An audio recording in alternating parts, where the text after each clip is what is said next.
Semana passada tivemos o aquilatamento de uma grande lição ministrada pelo reverendo Jobed, que esteve conosco aqui lá do Ceará, ele que é irmão da nossa querida irmã Jéssica. Eles já até voltaram já para o Ceará, vão passar lá esse mês de férias.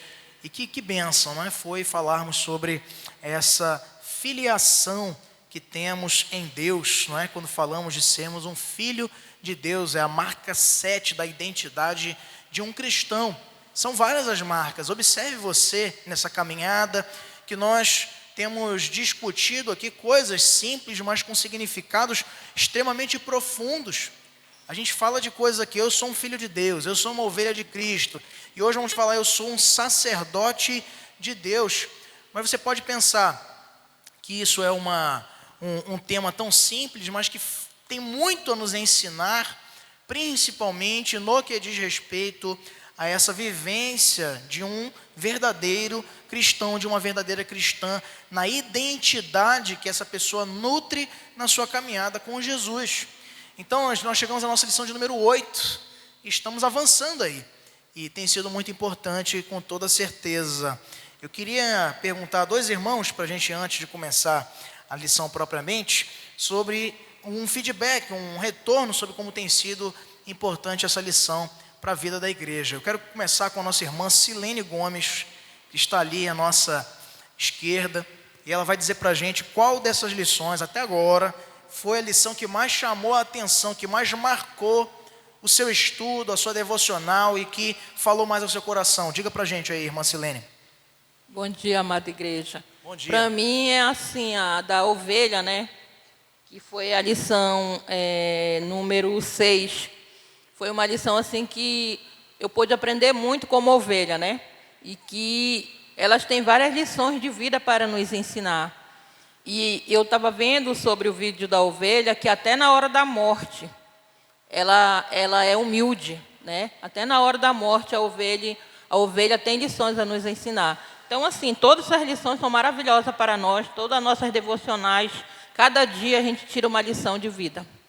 Isso aí que a senhora lembrou é verdade, é um dado de estudos, e que comprova que a ovelha ela não morre agonizando, né, fazendo escândalo. Não, a ovelha morre tranquila.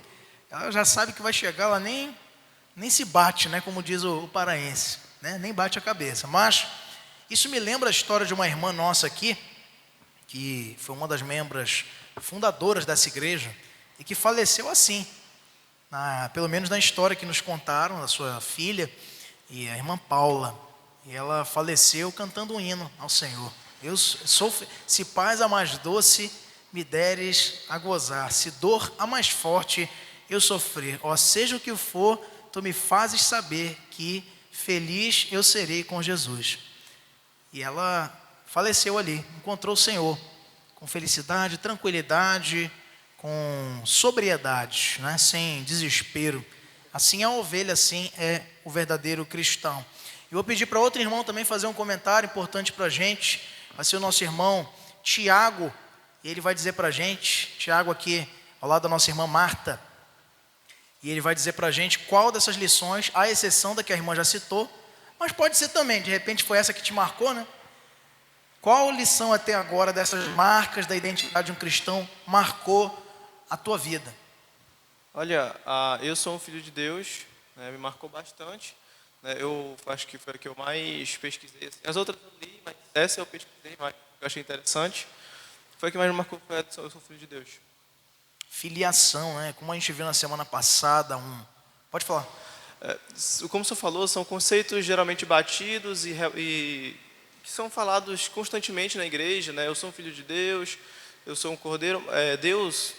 Bom, são conceitos que são teoricamente bem conhecidos, mas né, na lição a gente está vendo o fundamento delas, né, como ela é fundamentada na Bíblia, em vários versículos, como a Bíblia é complementar.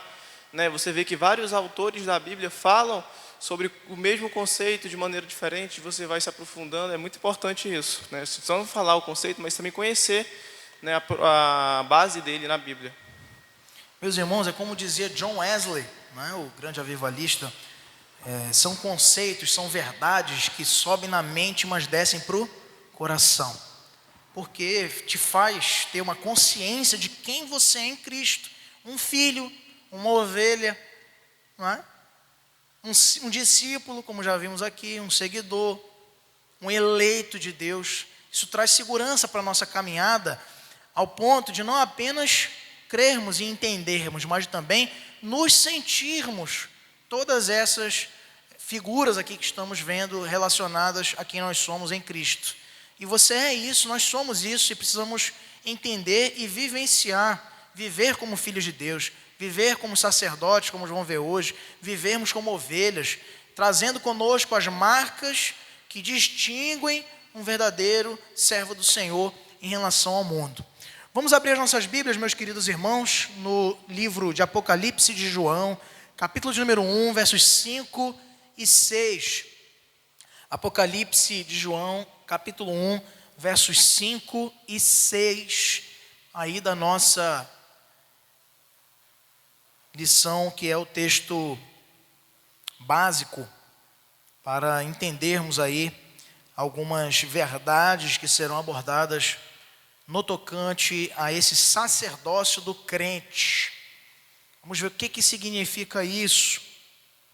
Apocalipse capítulo 1, versos 5 e 6. Amém, igreja?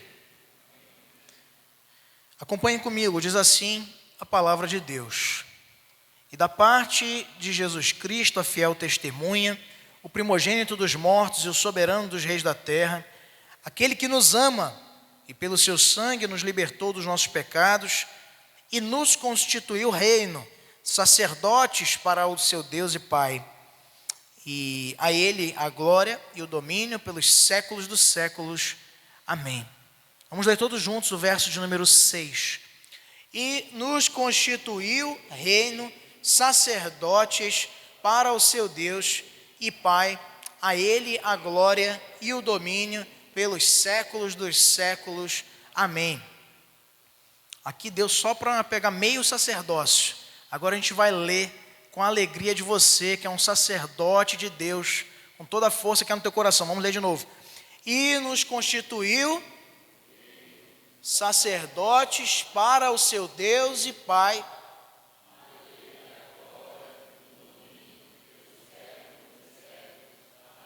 Agora sim.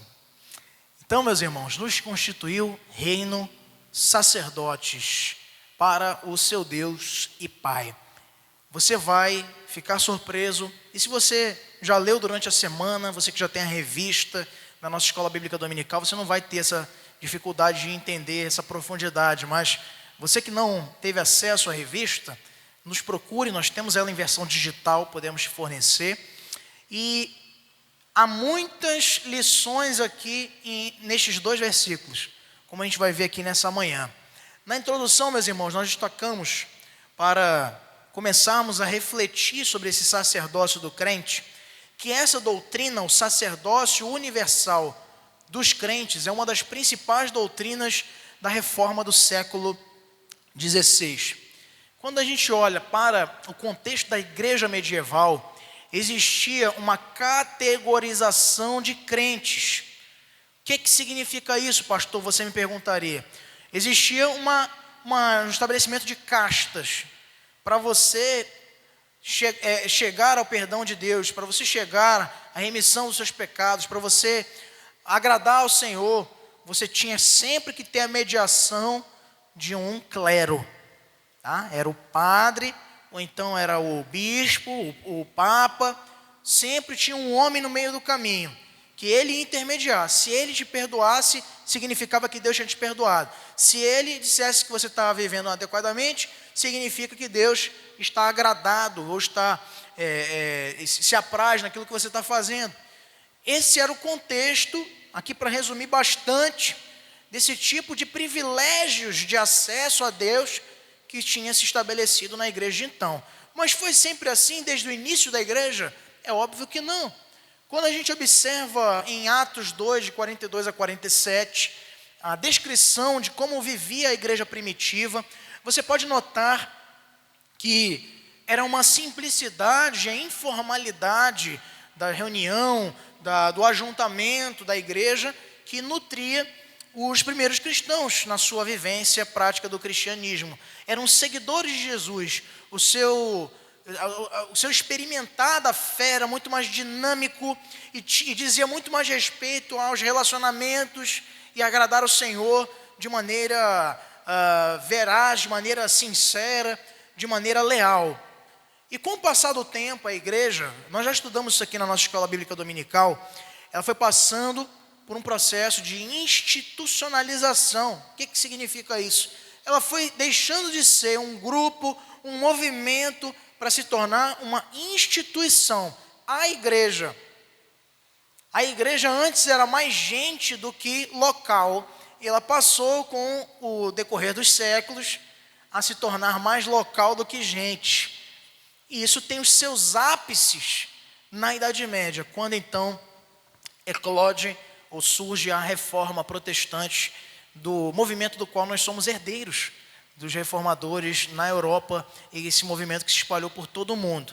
É interessante notar, meus irmãos, que a partir do momento em que a igreja deixa de ser perseguida, essa dinamicidade, esse caráter movimentado da igreja de Cristo, ela passa a ficar estático. A igreja passa a ficar agora em templos parados e fica ali, não é? Sem movimentação. É certo que após a oficialização da religião cristã como religião oficial do Império Romano, houve expansão, sim, isso a gente não pode negar, no tocante às missões. Muitas missões que antes eram totalmente impossíveis, por exemplo, para a Ásia ou para regiões da África, eram totalmente inviáveis por conta da igreja que era perseguida e não tinha recursos. A partir do momento que Roma assume e diz, não, o cristianismo agora é a minha bandeira, passa agora a ter um subsídio, um patrocínio possível para fazer isso aí. E aí você vai me perguntar, foi providência de Deus? Sim, ele permitiu que isso acontecesse, mas isso não desculpa os envolvidos na história por desencaminharem a igreja. E sabe onde tudo começou? Quando ela se afasta da palavra, quando ela se afastou das escrituras. Quando Paulo escreve a Timóteo, ele diz, pois há um só Deus e um mediador entre Cristo e entre Deus e os homens, a saber, Cristo Jesus homem. Diz isso a Timóteo. Só tem um mediador, é Cristo. A salvação não vem pelas obras, vem pela fé. Está em Efésios 2:8. E a igreja entendeu, dentro do seu magistério, em suprimir estas verdades, criando outras e trazendo essa separação. Existiam aqueles que eram os sacerdotes que faziam coisas sacras, ou seja, cuidavam do templo, ministravam, eram padres, eram freiras, eram monges, estavam envolvidos de alguma forma. Só era um profissional que fazia coisas santas aqueles que trabalhavam na igreja de então. E quem fazia qualquer outra coisa, um sapateiro, um padeiro, um confeiteiro, um mestre de obras, um marceneiro, né, um ferreiro, todos esses praticavam ofícios ou religiões profanas aos olhos da igreja de então. E aí surge na reforma um movimento ad fontes, que já tinha sido iniciado antes com pensadores, e isso tudo vai redundar num pensamento ad fontes, é retorno à essência. Os reformadores vêm retornar à essência, retornar às escrituras, retornar à beleza do evangelho do Senhor, que nos traz, nos ensina a simplicidade, nos ensina essa não existência ou inexistência de separação de classes de crentes. Por que eu estou gastando um tempo para falar disso aqui para você? Porque tudo, a partir de agora, vai depender disso. De você entender que não existe, o pastor não é mais santo, tem um contato mais especial com Deus do que o crente que frequenta a igreja dominicalmente, tem uma relação com o Senhor. Muitas vezes eu me deparo, e isso é natural que aconteça, com pedidos, pastor, ore por mim, porque sua oração é poderosa, não sei o quê. Eu falei, não, minha oração é tão receptível à presença de Deus quanto a sua, mas eu vou orar por você porque a gente soma esforços espiritualmente falando, mas não vai fazer diferença, a minha oração não vai pular a fila na ordem de atendimento das prioridades de Deus. Não existe isso. Porque Cristo deu seu próprio sangue, a gente vai ver isso aqui, para abrir-nos um novo e vivo caminho, rasgando o véu do templo, isto é, fazendo-nos todos sacerdotes, por causa da mediação de Jesus. É pela obra dele, meus irmãos, que nós não precisamos mais da interferência humana para agradar o Senhor. Lutero refutou esse clericalismo. O que era isso? Era esse estabelecimento. Não, só o clero, isto é, o sacerdote, o padre, só ele que tinha a condição de mediar o contato entre a igreja, os fiéis e Deus. Isso não é bíblico.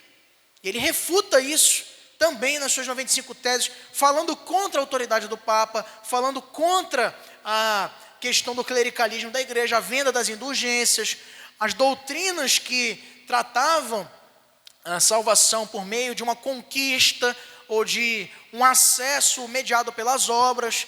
Eles contestam isso com as suas próprias vidas. Entenda, meus irmãos, que não é como hoje. Quando a gente olha para a reforma, a gente tem que pensar e tem que entender que esses homens deram as suas próprias vidas à ameaça de lhes serem tiradas para defender a palavra de Deus. Não era como hoje você, eu sou contra o porte da maconha, aí eu vou lá, vou digitar um textão lá no Twitter, no Facebook, na minha rede social, e vou lá, não é, manifestar na internet o meu desagrado com essa decisão da STF.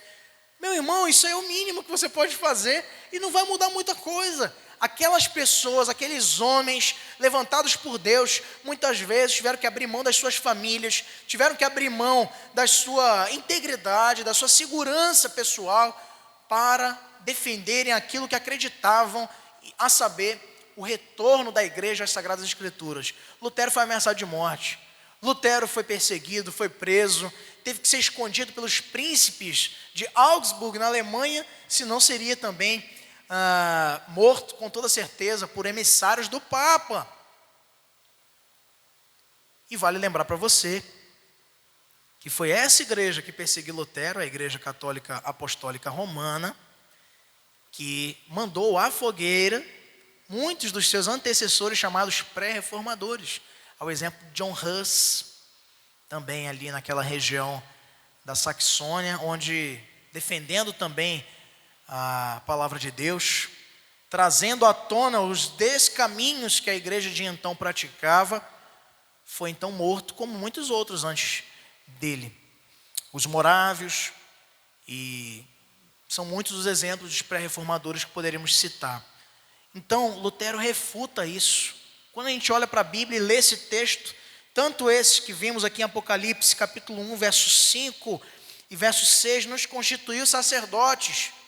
E quando a gente olha lá para 1 Pedro, capítulo 2, no verso de número 9 e 10, é a mesma coisa. Vocês são raça eleita, sacerdócio real, nação santa, povo de propriedade exclusiva de Deus.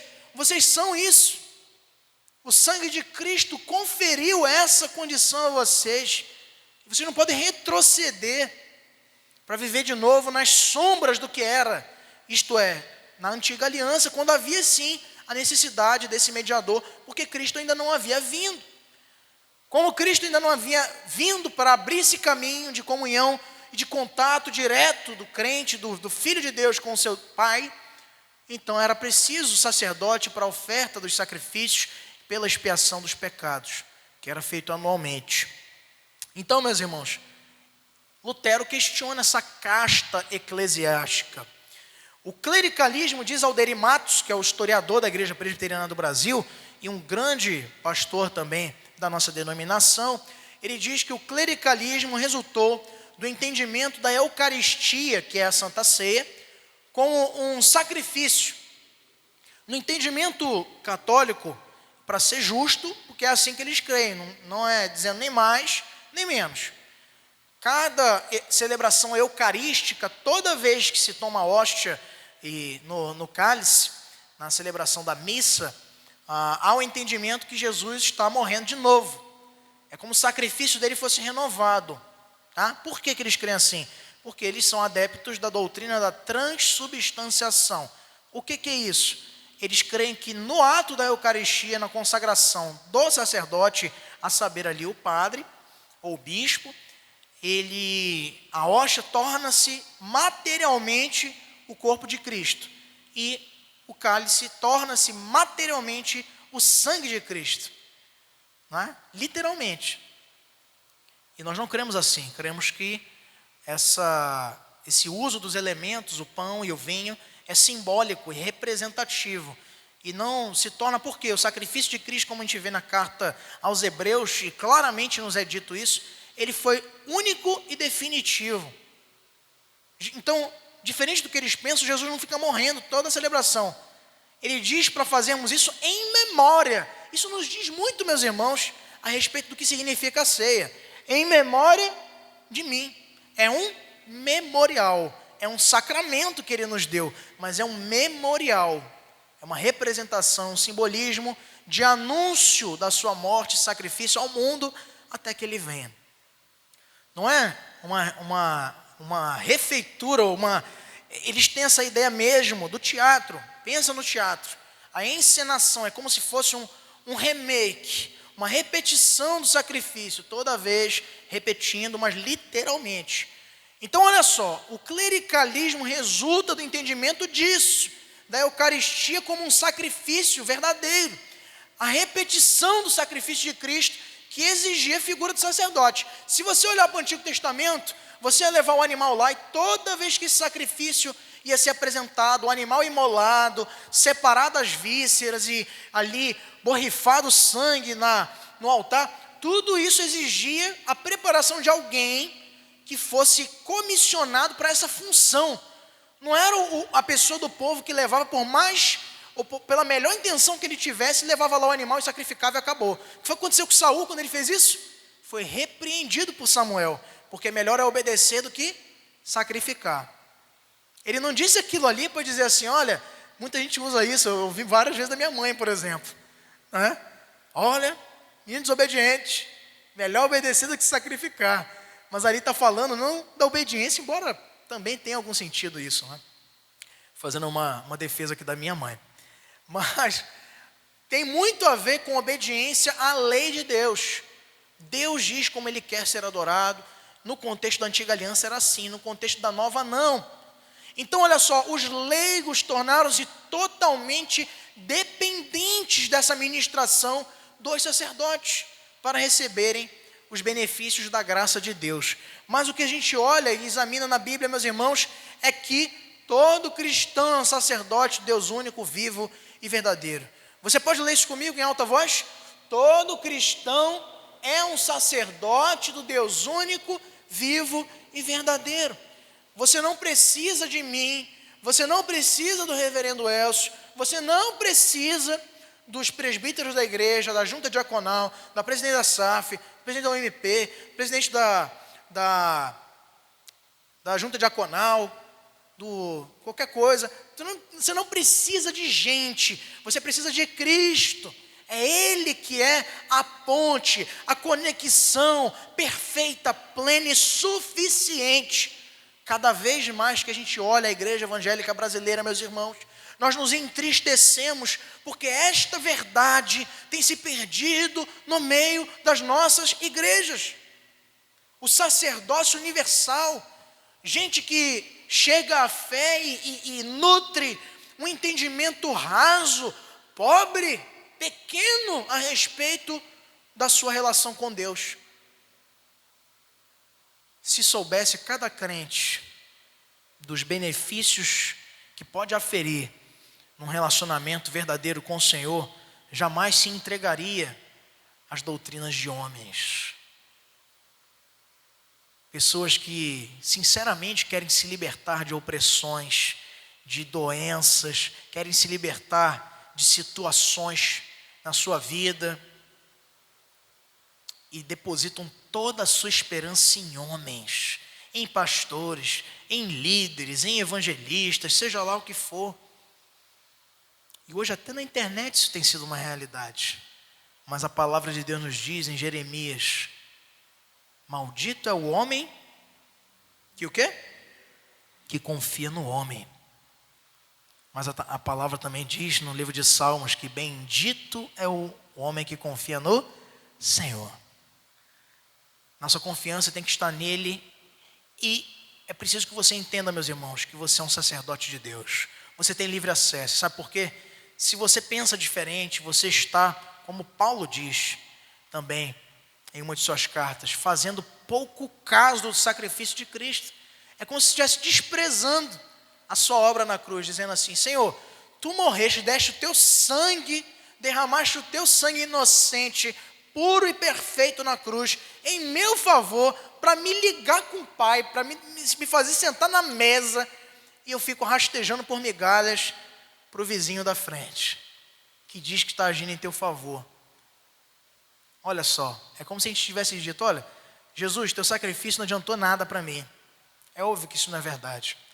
Precisamos, meus irmãos, valorizar e crer que nós somos, enquanto cristãos, sacerdotes do Deus Altíssimo.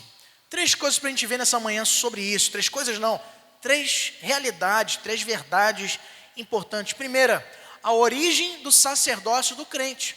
Da onde vem esse sacerdócio? Vamos ver.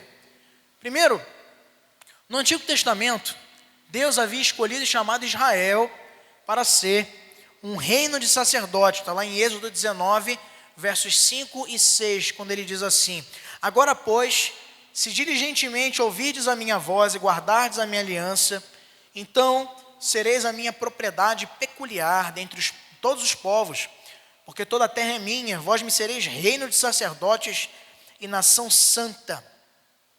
Esse era o propósito de Deus, mas Israel, como nós sabemos, ele fracassou. Está lá em Mateus capítulo 21, verso 43, vamos ver o que esse texto nos diz? Jesus repreendendo essa incredulidade do seu próprio povo. Mateus capítulo 21, verso número 43. Mateus 21, 43. Portanto, vos digo que o reino de Deus vos será tirado e será entregue a um povo que lhe produza os respectivos frutos. E aqui depois a gente vai ver no livro de Atos, sobretudo, que esse povo que vai ser entregue são gentios. São povos que não eram da aliança, mas foram galhos enxertados na oliveira brava, que é o povo judeu, que rejeitou essa aliança, essa promessa. E não foi do tempo de Jesus, foi de muito tempo. Ao longo da sua história, ele seguia rejeitando os preceitos e os mandamentos do Senhor para viverem em estado, em posição de bênção. Então, essa origem do sacerdócio, você vai sempre lembrar para a origem da promessa principal. Nós somos incluídos numa promessa acessória. Tá? É como se fosse assim: eu faço um contrato com você dizendo: olha, Marcos, eu vou vender o meu carro para você, mas você tem até o dia tal para quitar o valor do carro. Se você não quitar, eu vou passar ele para Marta, tá bom? Já fica ciente. A promessa principal, a avença, o contrato principal foi esse: Marcos, vou te dar o carro, você me dá o valor. Ele não cumpriu e já tinha uma promessa ou uma obrigação acessória: se ele não fizer isso, vai ser repassado. E foi exatamente assim que funcionou, obviamente com muito mais profundidade escatológica, espiritual e também da aliança que Deus fez com Moisés e com o seu povo. E foi assim que funcionou. O povo ele não aceitou, ele não aderiu à aliança que o Senhor fez para com eles, para os abençoar. Eles escolheram outro caminho, como está lá em Deuteronômio: o caminho de maldição, o caminho da transgressão da lei do Senhor, e sofreram as consequências por isso. Pastor, então eles deixaram de ser o Israel de Deus? Não, ainda são povo escolhido. Mas nós, por conta disso, fomos feitos também povo de Deus, Israel de Deus. Nós, como aliancistas reformados, nós cremos que não existe o Israel terreno e o Israel espiritual. A igreja, meus irmãos, é o mesmo Israel. Só existe um Israel na história. O Israel nação não é povo escolhido de Deus. Como assim, pastor? É isso que a Bíblia nos ensina. O Israel nação não é povo escolhido de Deus. Deus sempre disse, se você olhar a carta aos Hebreus, O autor vai nos mostrar em Romanos também, Paulo trabalha muito sobre isso, que desde o princípio a salvação nunca foi pelas obras, sempre foi pela fé. Mas antes pelo Cristo que viria, e agora pelo Cristo que veio. Essa é a diferença, ou seja, nós, meus irmãos, somos muito mais bem agraciados, bem-aventurados, porque olhamos a promessa cumprida. É muito mais fácil crer nessa condição. Mas eles caminhavam pela sombra do que estava por vir. As leis, o cordeiro pascal, o maná que caía no deserto, todas essas perspectivas simbólicas do cuidado de Deus para com seu povo no Antigo Testamento eram representações da beleza, da autoridade e da obra do Filho de Deus, que é Jesus Cristo, e que viria a trazer para eles o atendimento da necessidade da remissão completa dos seus pecados, era o que eles precisavam. E aí, quando Paulo reflete sobre isso em Romanos capítulo 11, ele fala assim: será que nós devemos, porque estava tendo uma certa rixa ali, dizendo assim, olha, o povo judeu é um incrédulo, Jesus era deles, eles não receberam o Senhor, não creram no seu caráter, na sua autoridade messiânica. Esse povo é um bando de incrédulos, né? Como a gente às vezes tem essa relação com Tomé.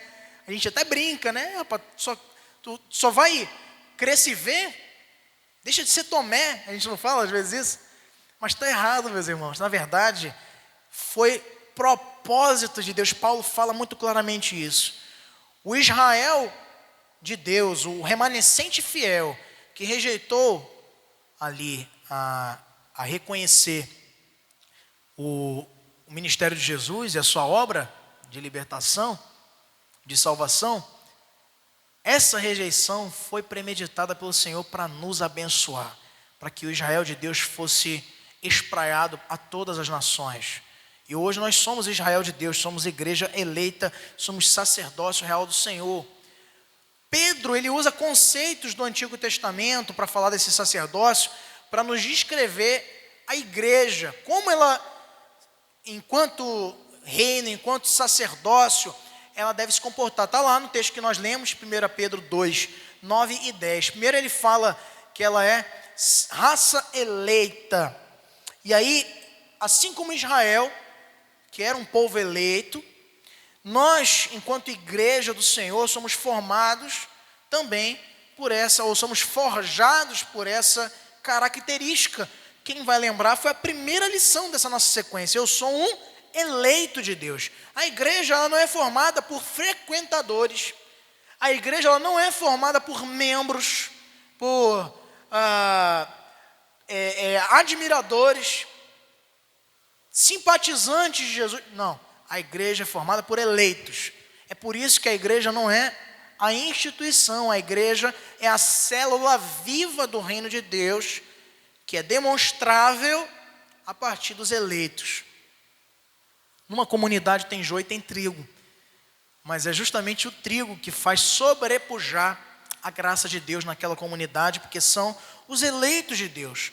Ele fala também sacerdócio real, assim como Israel, lá no texto que lemos em Êxodo, que Deus prometeu a eles, eles não aceitaram isso, mas prometeu a eles que seriam sacerdotes, seria um reino de sacerdotes que servem ao rei.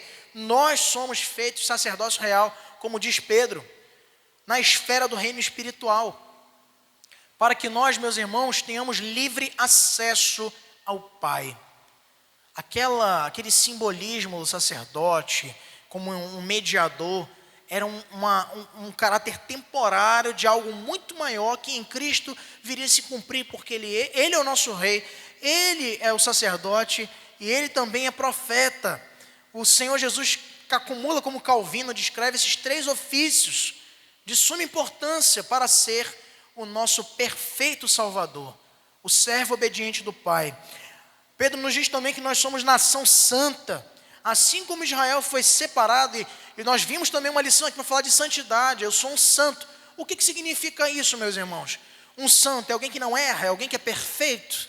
Não, santo é alguém que é consagrado, que é separado para uma finalidade, para um propósito e para uma missão. O crente, ele foi separado por Deus para viver uma vida diante dele. É por isso que nós somos santos, não por sermos perfeitos. E ele diz ainda que somos povo de Deus. Assim como Israel era o povo exclusivo de Deus, Deus olhava para quando ele obedecia, para quando Israel seguia os seus mandamentos, obedecia a sua lei, Deus os chamava meu povo. Ele não dizia assim, esse povo. Quando ele dizia esse povo, pode ter certeza que ele estava repreendendo, porque eles estavam em estado de desobediência. Povo de Deus, nós somos povo de propriedade exclusiva de Deus, comprados pelo precioso sangue do Cordeiro, como nos diz o texto da palavra de Deus, sobretudo no livro de Atos, capítulo 20, verso 28, Jesus também chama os seus discípulos de minha igreja, quando diante de Pedro, em Mateus 16, 18, diz, sobre esta pedra, a confissão que ele fez, tu és o Cristo, o Filho do Deus vivo, sobre esta pedra edificarei a minha igreja, e nem mesmo a morte poderá detê-la. É a melhor tradução que nós temos ali para a palavra Hades, do grego, que algumas vezes, sobretudo nas traduções mais antigas, é traduzida como inferno, e dá uma ideia de batalha, né? Uma vez eu ouvi um pregador falando, olha, as portas do inferno não prevalecerão. Isso dá a entender que a igreja vai saquear o inferno, vai trazer de lá os perdidos. Não é isso que o texto quer dizer. Jesus está ali caminhando para Jerusalém, próximo já do seu sacrifício. E o que ele está dizendo para eles é o seguinte, olha, vocês vão ser martirizados, vocês vão morrer, mas isso não vai deter o avanço na história da minha igreja. Quando ele fala Hades, ele está fazendo uma distinção de mundo dos mortos, o mundo da morte, o reino da morte. Quando ele fala Hades, porque no grego, a linguagem, o idioma em que foi escrito o Novo Testamento, existia uma expressão específica para falar sobre o inferno, que era Gehenna. Então, quando ele fala Hades, ele quer expressar essa ideia. Pedro, sobre esta pedra eu estabelecerei a minha igreja, e nem a morte, nem mesmo que matem vocês, a igreja vai ser detida na história. Por quê? Como dizia Tertuliano, um dos pais da igreja, não é? O sangue dos mártires é a semente da igreja. Quando ela foi perseguida, mais ela cresceu. E ela não conseguiu ser detida por Nero, nem por Diocleciano, nem por Tito, imperadores crudelíssimos do final já do Império Romano e que perseguiram duramente a igreja do Senhor. Essas são expressões que Pedro usa aí, mas olha só. Já em Apocalipse 1, 5 e 6, que foi o texto que a gente leu, João nos mostra que o amor é a causa desse sacerdócio. Vamos ver de novo lá em Apocalipse capítulo 1, verso número 5, e ele diz assim, olha só, e nos constituiu reino, sacerdócio, verso 5, e da parte de Jesus Cristo, a fiel testemunha, o primogênito dos mortos, o soberano dos reis da terra, aquele que nos ama. O amor é a causa primária do sacerdócio. João diz, aquele que nos ama, aquele é Cristo. Ele é descrito nos seus 3 ofícios aqui, nesse versículo. As 3 faces do nosso Senhor e Salvador Jesus Cristo. Primeiro ele diz, e da parte de Jesus Cristo, a fiel testemunha.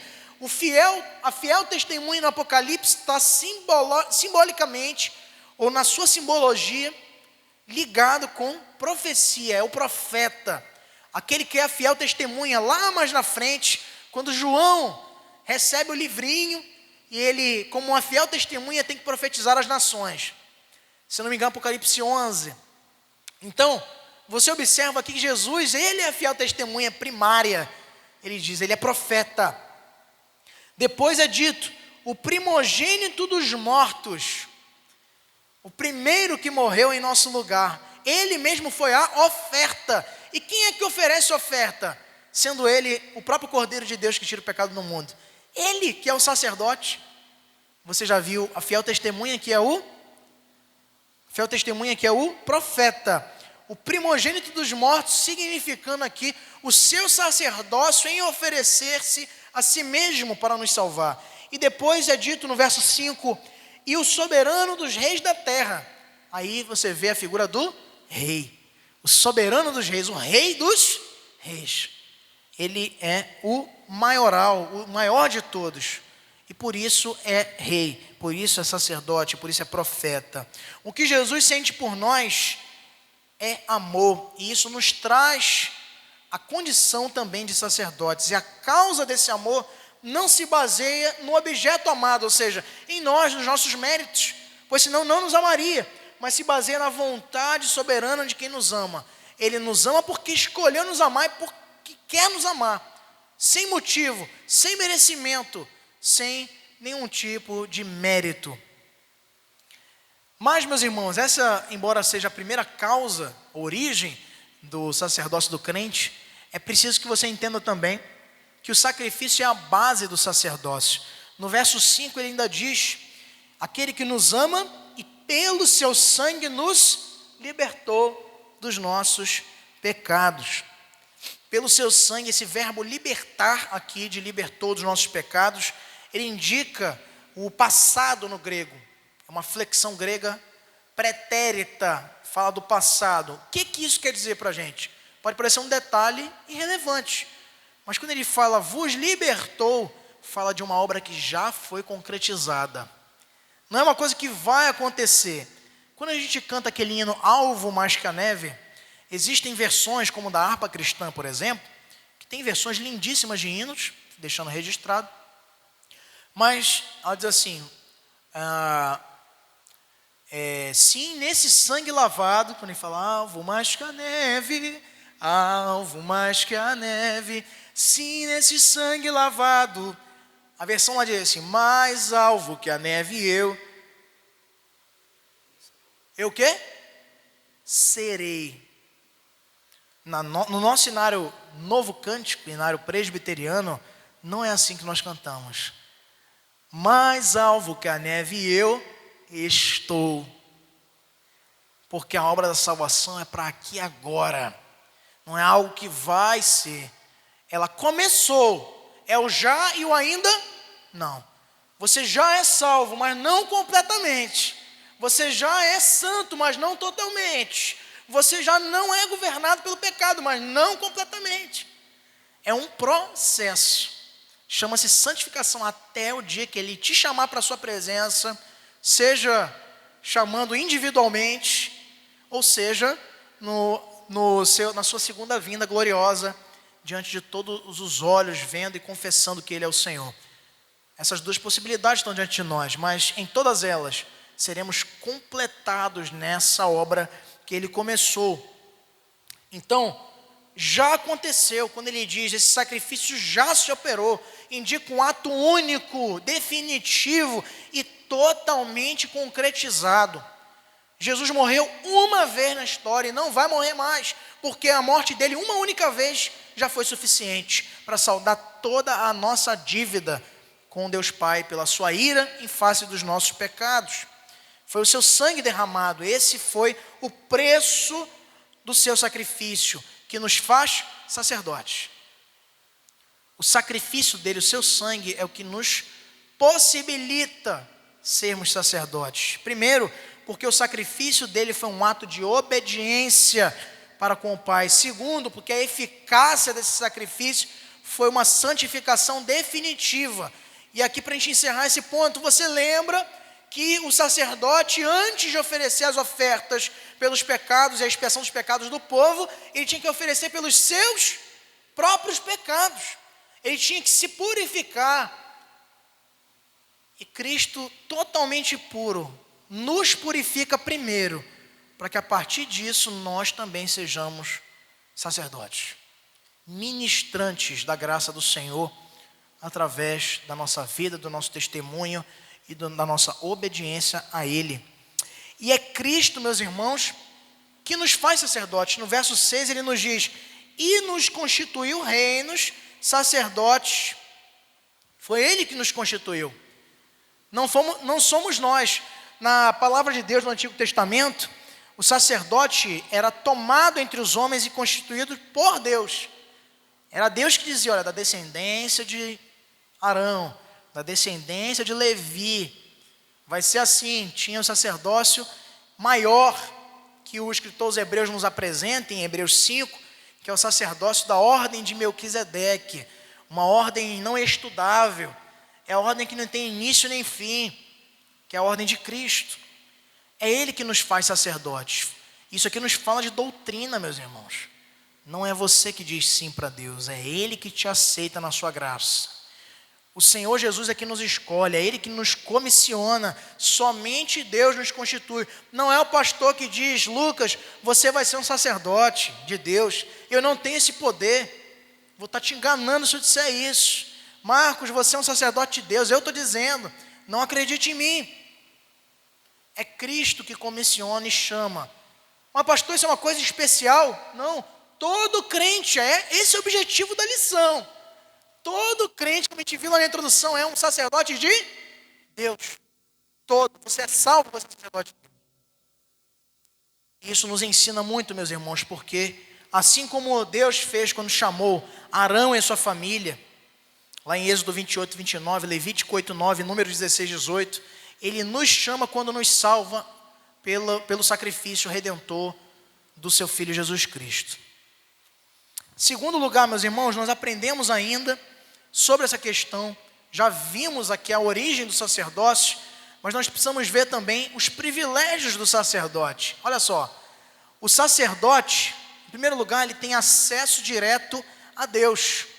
Na antiga aliança era assim, mas você na nova aliança também tem. Vou pedir para o nosso irmão Fábio, que não é o Júnior, mas é o Fábio aqui da IPA, vai ler para a gente Epístola aos Hebreus, capítulo 10, 19 a 22. Vamos ver esse primeiro privilégio de um sacerdote, ter acesso, contato direto com Deus. Hebreus, capítulo 10, de 19 até 22.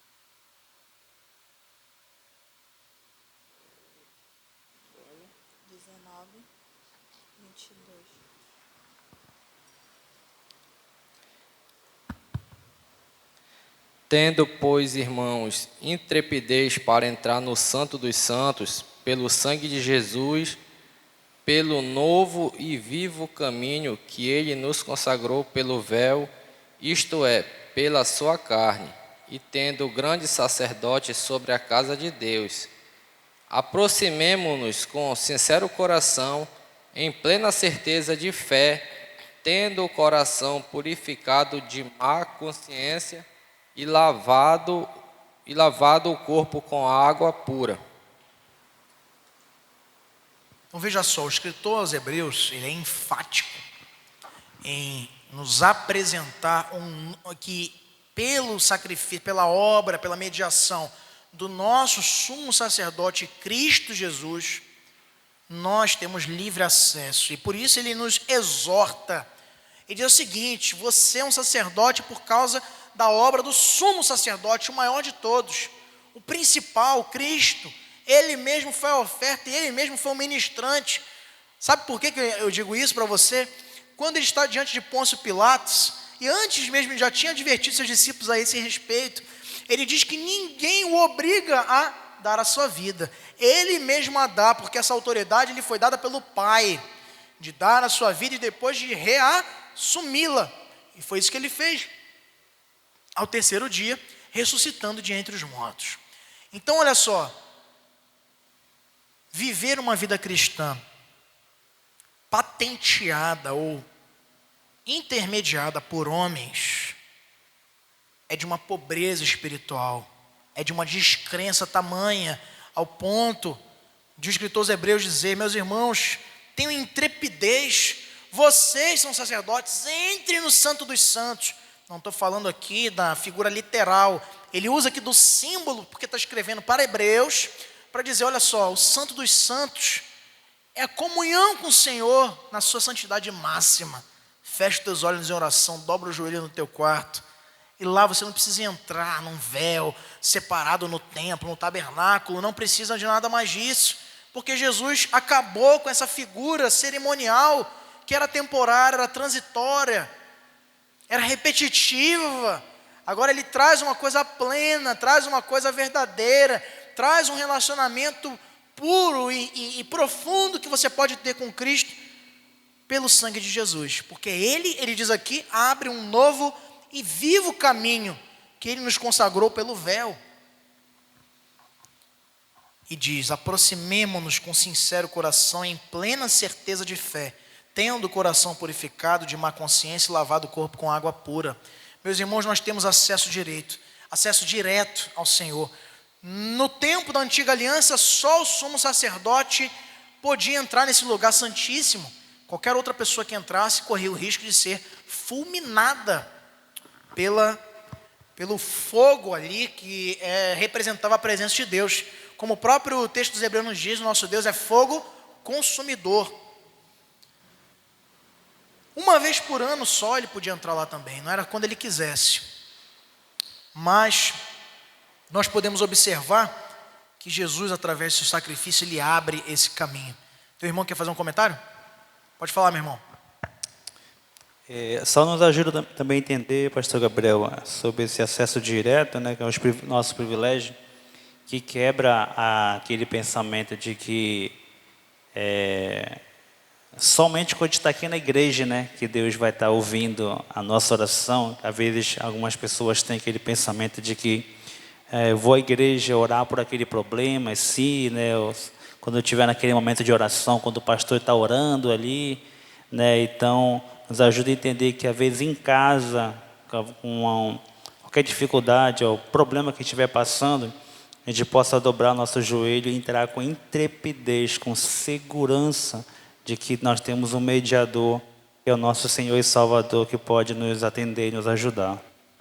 Rica é a fé do crente que tem essa consciência. Está passando problema e ora com fervor na sua casa, com o mesmo fervor que ora na igreja. Que louva a Deus no dia a dia da sua rotina, dos seus afazeres, com a mesma alegria que louva aqui na congregação. Rica é a fé do cristão, que tem confiança no Senhor, se sente alimentado, tem coragem no peito para viver a Cristo no mundo lá fora, da mesma forma que tem quando está aqui com os irmãos. E isso não anula a necessidade de estarmos aqui. Sabe por quê? A igreja, meus irmãos, não é um sintoma de que você vai encontrar Deus aqui. A igreja é um ato de disciplina e obediência, para que você, num dia da semana, como Ele determinou na sua lei, reúna-se com outros irmãos, membros também desse corpo de Cristo, para experimentar comunhão com pessoas que também partilham da tua fé. Acesso direto. O significado espiritual disso, meus irmãos, é que o acesso do crente à presença de Deus está aberto, porque Cristo abriu. Segundo privilégio que ele nos apresenta aqui, adorar a Deus com sacrifícios espirituais. Vamos ver o texto lá que está na primeira carta de Pedro, capítulo 2. Nós lemos lá na nossa devocional já esse texto, mas vamos acompanhar porque a gente vai ver alguns versículos aqui. Primeira carta de Pedro, capítulo 2, versos 4 e 5. Vou pedir para o nosso irmão Marcos Salles Filho ler para a gente esses dois versículos.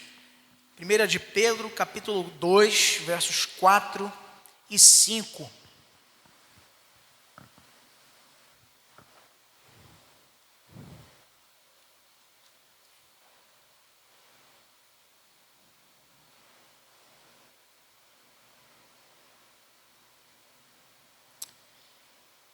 Chegando-vos para ele a pedra que vive, rejeitada sim pelos homens, mas para Deus eleita e preciosa.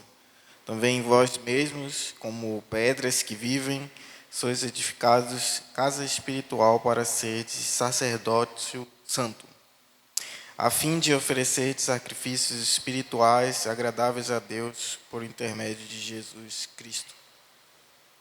Então, olha só, no finalzinho do verso de número 5, é dito, a fim de oferecer sacrifícios espirituais agradáveis a Deus por intermédio de Jesus Cristo, somente dele. Então, o primeiro privilégio que nós vimos lá é termos acesso reto a Deus, como todo sacerdote tinha. Segundo, adorar a Deus com sacrifícios espirituais. O sacerdote, em nome do povo, adorava a Deus com os holocaustos, com os sacrifícios. Nós, feitos novas criaturas em Cristo, somos constituídos reinos e sacerdotes, como vimos lá em Apocalipse 1, 5 e 6. E aqui Pedro diz que isso nos eleva à condição de fazermos, mas não materialmente, agora espiritualmente, o que os sacerdotes da antiga aliança faziam.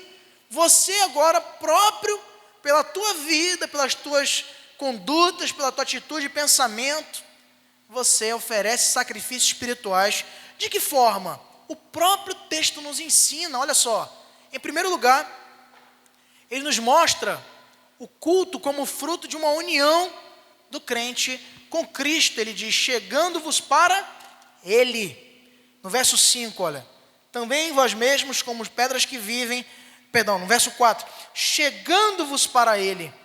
Esse culto que é a adoração com sacrifício espiritual, como a gente ouve muito no contexto evangélico, mas a palavra de Deus nos dá respaldo para isso também no Novo Testamento, sacrifícios de louvor, que não é um louvor sacrificoso ou difícil, não é isso, é um louvor que expressa a sinceridade de uma vida rendida ao Senhor.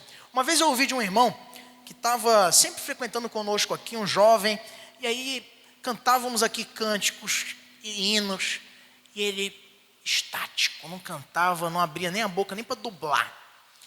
E aí, vocês sabem como é que eu sou, transparente, cheguei com ele, obviamente em particular, e, meu irmãozinho, deixa eu lhe perguntar aqui, não me leve a mal. Você não conhece os hinos aqui da igreja, os cânticos?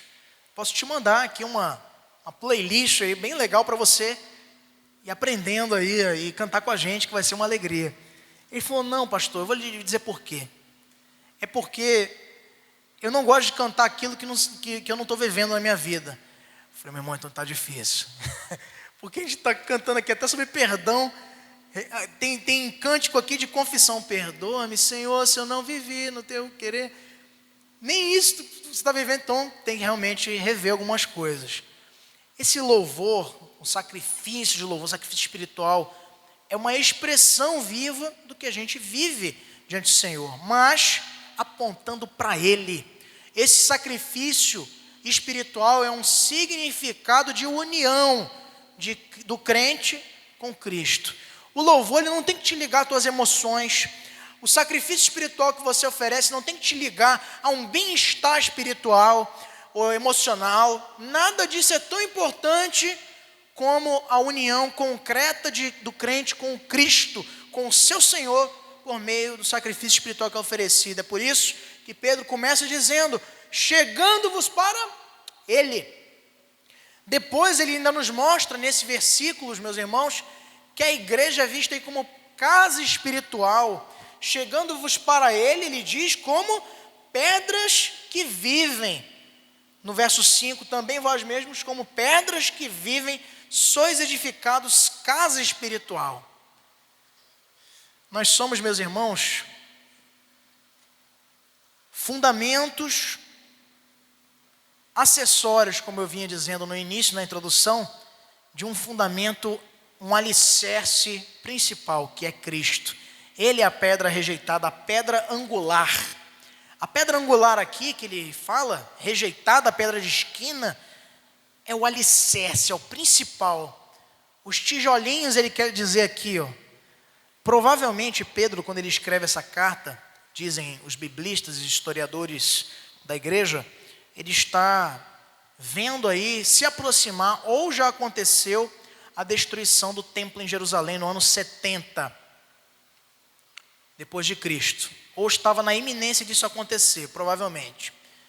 E aí, Pedro está olhando para um povo da dispersão, no ponto da Galácia, Capadócia, está no verso 1 do capítulo 1, é dito quais são os destinatários dessa carta. Não é? Os forasteiros da dispersão. E esses tinham na sua mente o templo inteiro. E ele quer dizer aqui, olha, vocês não são pedras qualquer. Jesus é a pedra fundamental, é o alicerce dessa morada espiritual. E vocês são pedras vivas. Um templo muito maior. A perspectiva que Pedro quer apresentar aqui é o sacrifício espiritual como resultado de um ajuntamento de pedras, de edificação de um edifício santo, eleito e separado pelo Senhor, porque a igreja é casa espiritual. São pedras vivas, não é o templo em si, não é a estrutura em si, são as pessoas que a compõem e que a integram. Ele diz ainda, meus irmãos, com relação a esse sacrifício espiritual, que os sacrifícios são na condição espiritual e não carnal. É por isso que ele diz, a fim de oferecer de sacrifícios espirituais. Quando está lá no finalzinho do verso 5. Os sacrifícios devem ser espirituais. Eu tenho visto muitas igrejas, e você sabe do que eu estou falando, que exigem dos crentes, você tem que vender seu carro, você tem que entregar aqui na fogueira santa. Não preciso dizer mais nada. Você precisa, ou então, levar numa respectiva data do ano, você precisa caminhar a pé, não sei quantos quilômetros, para ser abençoado. Você precisa levar uma cruz de madeira, simbolizando uma promessa que você fez, para você poder ser abençoado pelo Senhor. O sacrifício que Ele requer de ti, requer de mim, requer de nós, não é esse carnal, não é esse material. Deus não quer seu carro, Deus não quer a sua poupança, Deus não quer a sua casa, Deus quer a sua vida. Deus quer a tua devoção, a tua adoração. É isso que Ele quer. E quando eu digo quer, não digo que precisa, porque Ele não precisa. Ele quer porque Ele te ama e Ele sabe que isso é o melhor para você. E que viver na sua lei, viver na obediência, viver nos seus mandamentos, é viver de maneira santa e agradável, e isso vai se refletir em bênçãos. Ele exige isso de nós porque nos ama. E esses sacrifícios são de ordem espiritual. E aí, meus irmãos, quais são esses sacrifícios? Você pode me perguntar, tá, pastor, e como é que eu faço isso? O grande autor John MacArthur, ele vai dizer que sacrifícios espirituais significam obras que são feitas para honrar a Deus, por causa de Cristo e sob a direção do Espírito Santo. São, primeiro, culto racional com oferta total do corpo em prol da obra de Deus. Está lá em Romanos 12, 1 e 2. Louvor confessional, Hebreus 13, 15. Não é? É o louvor que é fruto dos lábios que confessam o nome do Senhor. A prática do bem, a mútua cooperação, a oração. Isso é um sacrifício espiritual. Muitas vezes você não vai querer orar, mas vai orar porque tem que orar, disciplina, sacrifício. Ganhar pessoas para Jesus, ou seja, cumprir a missão. E amor altruísta, ou seja, o amor que tem em maior conta, não o que é seu, mas o que é do outro. Empatia no grau máximo de altruísmo, que é pensar no outro. E finalmente, meus irmãos, os sacrifícios espirituais precisam ser agradáveis a Deus, não agradáveis aos homens, porque Ele é o centro e o alvo da nossa adoração, e deve ser sempre assim.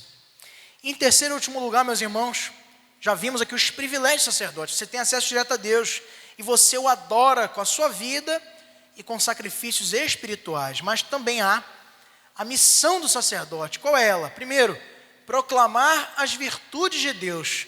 Está lá em 1 Pedro 2, verso 9, nesse texto que nós estamos acompanhando. Ele diz, vós, porém, sois raça eleita, sacerdócio real, nação santa, povo de propriedade exclusiva de Deus. Tem gente que só lê até aqui. Tem gente que esqueceu do resto do versículo. E olha o que ele diz. A fim de proclamardes as virtudes daquele que vos chamou das trevas para a sua maravilhosa luz. Vamos ler todos juntos esse trecho.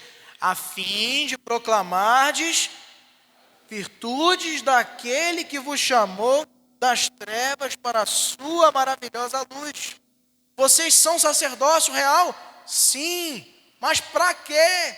Para proclamar as virtudes daquele que vos chamou das trevas para a sua maravilhosa luz. Proclamação. O sacerdócio real começa por esse verbo, evangelion, Boas novas, anúncio, significa publicar, declarar público, anunciar. Mas anunciar o quê, pastor? Você me perguntaria, o texto já nos diz, as virtudes de Deus. Virtude é qualidade, atributo, excelência, louvores.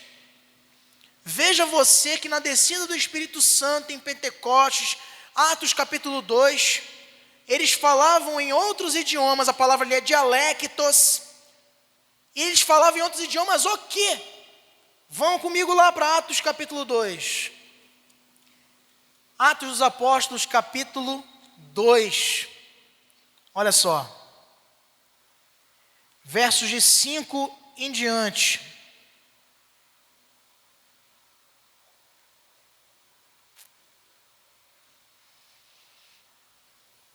De 1 em diante, ao cumprir-se o dia de Pentecostes, estavam todos reunidos no mesmo lugar. De repente veio do céu um som como de um vento impetuoso e encheu toda a casa onde estavam assentados. E apareceram distribuídas entre eles línguas como de fogo, e pousou uma sobre cada um deles. Todos ficaram cheios do Espírito Santo e passaram a falar em outras línguas, segundo o Espírito lhes concedia que falasse. Ora, estava habitando em Jerusalém judeus, homens piedosos, vindo de todas as nações debaixo do céu.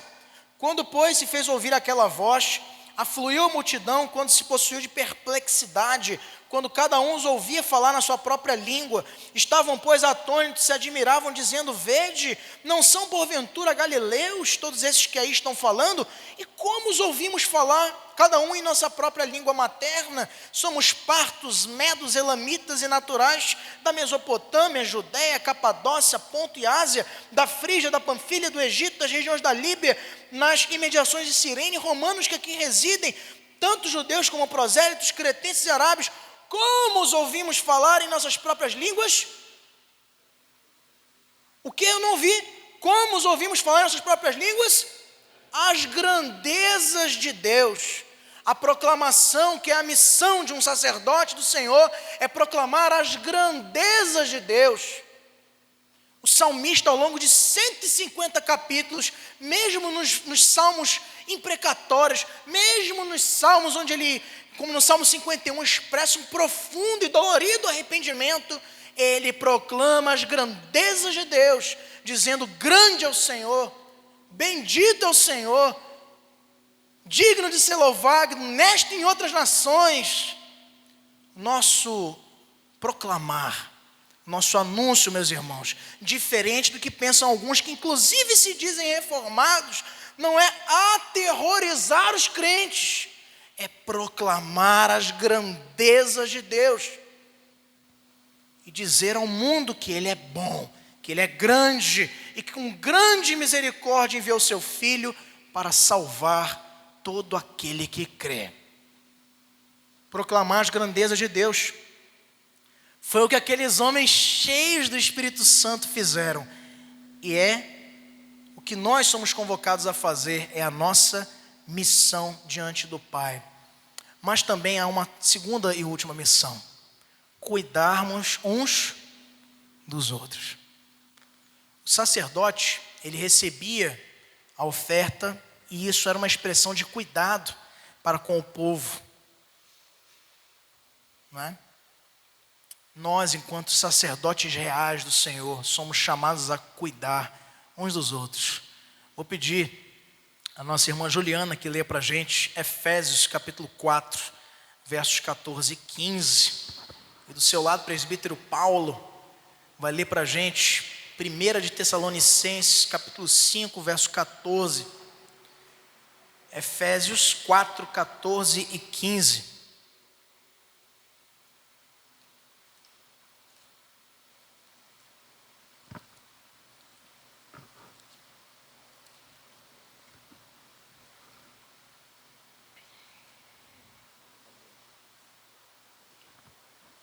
Para que todos não mais sejamos como as crianças, arrastados pelas ondas e levados de um lado para o outro por qualquer vento de doutrina, pela artimanha das pessoas, pelas astúcias com que induzem ao erro.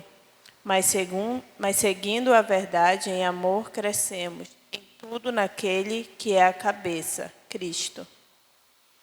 seguindo a verdade em amor. Leia ainda o 16, minha irmã. Vamos ler aqui o 16. De que em todo o corpo bem ajustado e consolidado, com auxílio de toda a junta, segundo a justa cooperação de toda parte, efetua o seu próprio aumento para a edificação de si mesmo em amor. Olha só, o sacerdócio do crente tem o condão, ou tem o propósito, a missão de edificar-se a si mesmos. Pastor, que é isso? Quer dizer que a gente mesmo pode se edificar? Sim, é isso que a Bíblia quer nos dizer. Nós somos edificados no contexto da comunidade. E a nossa missão é esse cuidado, e isso se traduz na igreja em edificação para todo o corpo de Cristo. Presbítero Paulo, primeira carta aos Tessalonicenses, capítulo 5, verso 14. Exortamos também, irmãos, a que vos admoesteis os insubmissos, consoleis os desanimados, amparai os fracos, e sejais longânimos com todos, para com todos. Cuidado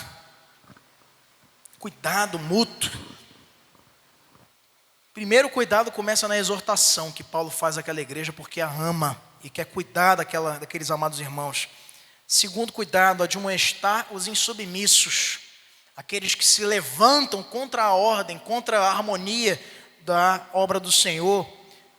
Consolar os desanimados que estão tristes, deprimidos, trazê-los à alegria, trazê-los novamente à realidade da boa obra do Senhor em nossas vidas, que não nos permite caminhar cabisbaixos, mas sempre muito alegres e confiantes, que mesmo em tempestades, como cantamos no início, devemos caminhar sossegados, porque Ele está conosco. Amparar os fracos, é isso que é suportar uns aos outros. Tem gente que pensa que suportar uns aos outros é aguentar uns aos outros. Suportar é dar suporte, é oferecer suporte, ajudar o que está fraco, e ser longânimo para com todos. Longânimo é ânimo longo, é ser uma pessoa paciente, ser uma pessoa cordata, que ouve situações absurdas, até mesmo de irmãos na fé, e pensa um pouquinho, ora ao Senhor e toma a melhor decisão. O crente, ele é marcado por isso, o ânimo longo, o ânimo, não é? Extenso. Ele não é pavio curto, ele não é bateu, levou, ele não é aquele que não leva desaforo para cá, leva um monte. Ele tem uma mala de desaforo em casa, ele leva tudo. E ele elimina tudo isso aos pés da cruz do nosso Senhor Jesus Cristo. Cuidado, a missão do sacerdote, meus irmãos, ela se distingue daquela figura idealizada e hierarquizada da igreja romana, que foi o contexto do período da reforma. O sacerdote que era um intocável, alguém perfeito, alguém que era louvado pelos homens. O sacerdote no contexto neotestamentário da nova aliança com Cristo é alguém que cuida de gente, é alguém que doa a sua vida em favor de outros, é alguém que se sacrifica pelo bem maior de toda a comunidade. Hoje à noite nós teremos um culto especial aqui na igreja para falar de um homem imperfeito, também carente da graça e da misericórdia do Senhor, como tantos outros na história foram também. E vocês vão ver um pouquinho hoje à noite, nesse culto de jubilação do reverendo Elcio, um pouco da sua trajetória e ver assim, olha só, né, onde Deus levou o nosso pastor, né, por todos esses anos, 45 anos. E às vezes a gente perde de vista quanto sacrifício um líder precisa ter na sua trajetória, o tempo que ele abdica de estar com a sua família para se dedicar à obra do Senhor, o tempo que ele abdica dos seus compromissos pessoais, os sonhos que ele tem que abrir mão. Mas, meus irmãos, ninguém diz isso para falar assim, olha, coitadinho do pastor. Muito pelo contrário, a recompensa, o galardão é muito maior do que todas essas aflições que cercam não apenas a vida de um pastor, não apenas a vida de um presbítero, que num dia da semana poderia estar com a sua família, passeando, assistindo, e fica aqui até outras horas, numa reunião de um conselho, ou da junta diaconal, que durante um raro dia de lazer na sua semana, está tendo que visitar algum irmão que está passando necessidade, ir comprar uma cesta básica. São abnegações, meus irmãos, que trazem para nós não aflição, mas conforto de que estamos fazendo a obra do Senhor, cuidando dos outros, cuidando de gente. Não com aquela falácia política que nós vamos começar a ver com mais frequência a partir dos próximos meses, tendo em vista que estamos no ano eleitoral. Não, porque eu amo gente, aí o cara passou os 4 anos, não fez nada, agora come pastel, só óleo lá na feira, arregaça as mangas da camisa, não é? Abraça tudo quanto é tipo de gente, mas tudo para ganhar um voto. O ministro de Deus, o crente verdadeiro, ele cuida por amor, ele cuida porque sabe que é o seu próximo. Como nós fizemos sopão, como dia 13 de julho vamos ter nessa igreja ação social. É um compromisso da igreja, é um sacerdócio, cuidar das pessoas. Conclusão, meus irmãos. Todo cristão é um sacerdote de Deus. Todo. Não é só o pastor, não é só o presbítero, não é só o diácono, não é só o aspirante, não é só o evangelista. Mas quais são as implicações disso aí? O que você tem que sair hoje de manhã daqui da igreja, da IPA, para aplicar na sua vida? Primeiro, o sacerdócio não é uma prerrogativa de um grupo seleto de homens. Vimos isso aqui muito claramente. Não são apenas alguns homens que são sacerdotes. Todo cristão é um sacerdote de Deus. 2, o sacerdócio de todos os crentes demonstra que sozinhos não podemos ser cristãos. O cristianismo é vivido no rebanho. Eu mandei uma mensagem para um irmão essa semana que está um pouco desgarrado. Falei assim, olha, lugar de ovelha é no rebanho. Ele falou, entendi o recado, pastor. É assim que funciona. E de vez em quando o cajado, por isso que tem aquela curvatura assim, é para puxar de volta assim, para o aprisco. Gente, sacerdócio de crente não é sozinho, não se vive o cristianismo no isolamento, na individualidade. Se vive o cristianismo no contexto da comunidade. E 3, o fato de todos serem iguais, todos são sacerdotes, sim, mas isso não anula a existência de pessoas especialmente chamadas por Deus para o ministério da palavra. Todos são sacerdotes no contexto espiritual, mas cada um desses sacerdotes tem um ministério diferente. Vamos encerrar lendo aí o texto de Efésios, capítulo 4, nos versos 11 e 12. Texto conhecido, diz assim, abra sua Bíblia, Efésios 4, 11 e 12. E ele mesmo concedeu uns para apóstolos, outros para profetas, outros para evangelistas e outros para pastores e mestres, com vistas ao aperfeiçoamento dos santos para o desempenho do seu serviço, para a edificação do corpo de Cristo, até que todos cheguemos à unidade da fé e do pleno conhecimento do Filho de Deus, à perfeita varonilidade e à medida da estatura da plenitude de Cristo. Uns para pastores, outros para mestres.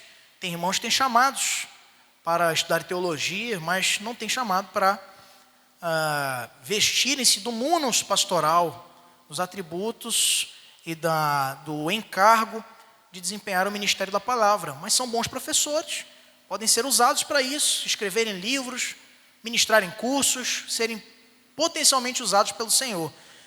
Tem um professor lá no seminário, que todo mundo chama ele de pastor, que é o Ulicélio Valente, um grande teólogo, e ele já escreveu alguns livros sobre, ele é muito focado no ministério paulino, e sempre ele fala assim, Ulicélio, já é formado há tantos anos, é mestre em teologia, está fazendo doutorado, não tem interesse em ser pastor? Ele falou, não fui chamado para isso, meu chamado é para ser professor, e tem servido a igreja do Senhor nisso aí. R.C. Sproul encerra com uma frase para a gente refletir, meus irmãos, olha só, o sacerdócio universal dos crentes significa que cada cristão não tem apenas o direito, como também o dever de conhecer a Deus diretamente, sem a necessidade de um mediador humano, exceto Cristo.